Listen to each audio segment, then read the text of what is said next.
সকালবেলা বাসনপত্র নিয়ে কলপাড়ে চলে গেলাম। আর হালকা শীত পড়েছে, তার জন্য গায়ে চাদরটা দিলাম।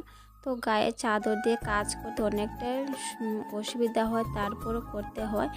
তো আমার অভ্যাস হয়ে গেছে চাদর নিয়ে কাজ করতে।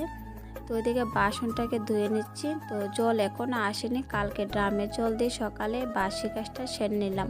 তো বাসন ধুয়ে তারপর চা খেলাম, তারপর রান্নাটা বসিয়ে দিলাম। তো আজকে রান্না করা হয়েছে লাউ দিয়ে মাছের মাথা দিয়ে ঘন্ট। আর রাত্রে করেছিলাম খিচুড়ি, তো অল্প খিচুড়ি রয়েছে, তো খিচুড়িটা সকালবেলা খেয়ে নিলাম। আর এখন যে লাউয়ের দাম, ভীষণ দাম, 50-60 টাকা লাউয়ের দাম। তো যাই হোক, আর এখন তো শীতের দিন খিচুড়িটা খেতে অনেকটাই ভালো লাগে, তো অল্প রয়েছে, তো সকালবেলা খেয়ে নিলাম।